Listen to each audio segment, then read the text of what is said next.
So the first thing you want to do is get the floor perfectly clean before you start sticking things to it.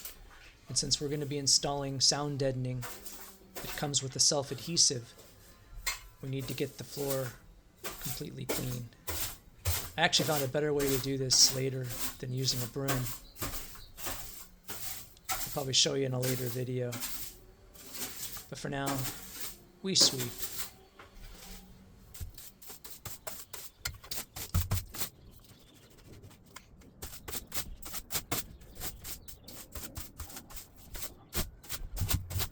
Watch this.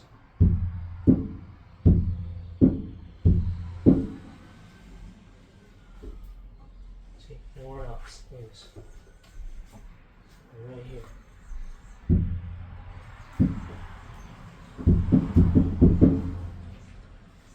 Not there. Oh, a little bit there too. Shoot. So I am gonna have to put the bridge here and here. There and there. I found a wobbly spot in the floor that when you step on it, it makes a sound. I'm going to work around it when I build up the floor so that nothing basically puts pressure on that spot, so it won't make that sound.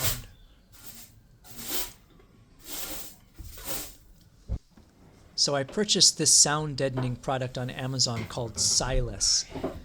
One package probably could have done the entire van if I was a little more conservative in how much I use in each location.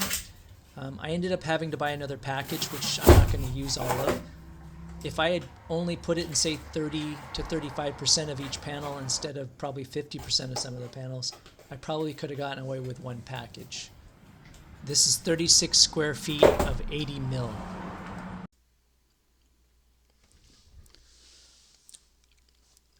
All right, so here's the process I'm going to use. Since this is a brand new van, it doesn't really need any degreasing. I'm just going to use water to clean it. You probably should use a proper degreaser to make sure there are no oils on the van. I will tell you that this product is extremely sticky and will probably stick to pretty much anything.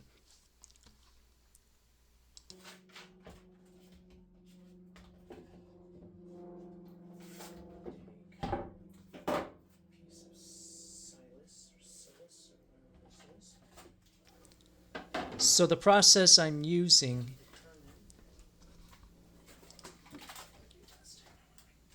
is I determine the shape and size of the area that I wish to cover. You don't need to cover the whole area. You can basically, if you cover 30 to 40% of it, or sometimes even 25% is enough. So you cut it out. It's very easy to cut with a sharp knife. One pass generally will do it. Just pops right off.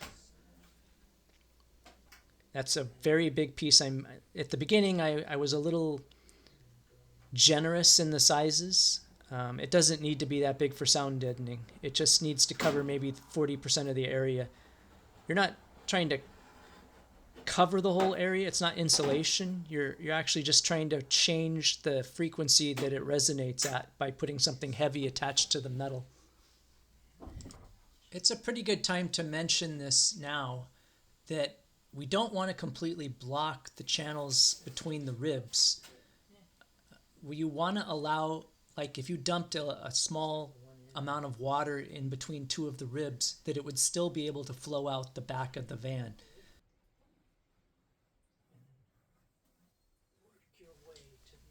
On this first day, I didn't have a roller and I was trying to do this with my hands. At some point, I went in and stole/borrowed my wife's tiny little rolling pin she had. Oh, there it is. This doesn't work very well. This rolling pin has like these weird edges that stick out. And so what I did is I just went on Amazon really fast and ordered the proper sound deadening roller. It's a lot smaller, so it puts a lot more pressure. It worked a lot better. You'll see. I'll include some video for the next day once I have the proper roller.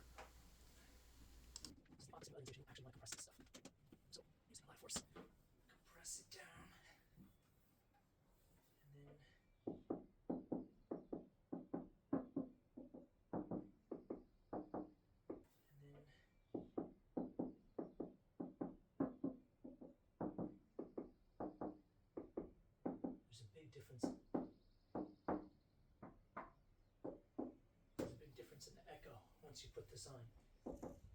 It's not resonating the same.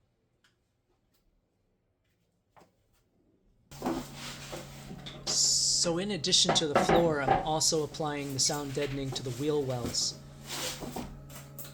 There is some disagreement within YouTube videos as to whether this is necessary or not, but I would say that most people do tend to put the deadening on the wheel wells. There's a great deal of sound that does come from the wheel wells, but this is not an insulating type sound barrier. This is a vibration sound barrier, so it's mostly about the vibration of the metal.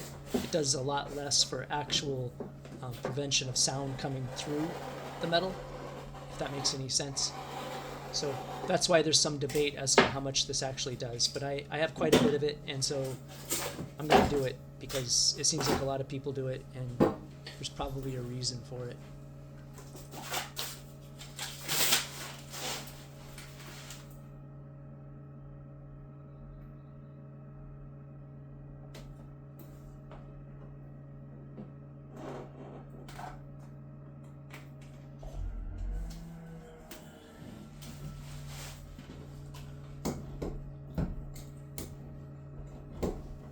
You can see I've got the cool new deadening roller now. This works really, really well. You can put a lot of pressure on it, flattens it down good.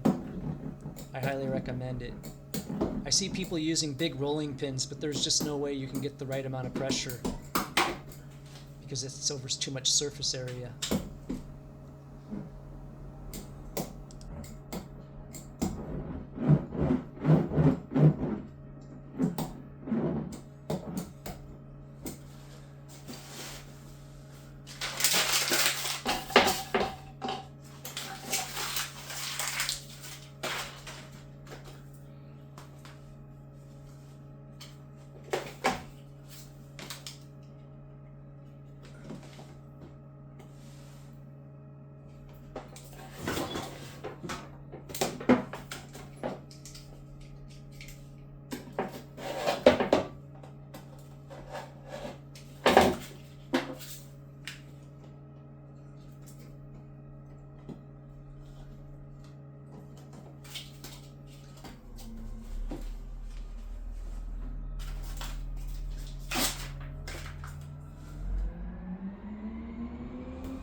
So I am still trying to leave a little bit of space in the valleys between the ribs so that if water did get in there, there would still be a path out the back of the van.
All in all, I would say that the sound deadening is the easiest part of the entire subfloor.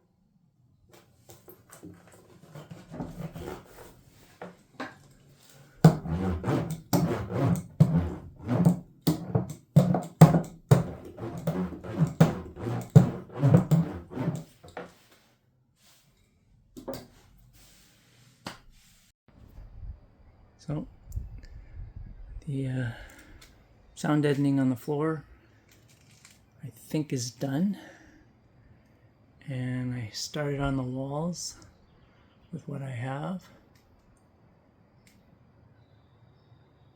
I actually have a little bit more ordered. I even did a few on the ceiling just to make sure they don't fall down overnight. Did the other wall, did the wheel wells. And that's about it. These are 3 sound deadening pieces that were installed at the factory, very arbitrarily, probably on the largest panels, I guess. Maybe that's the biggest problem area. I will probably add on either side of these because I don't know if I trust those. They do seem to be doing something based on the knock.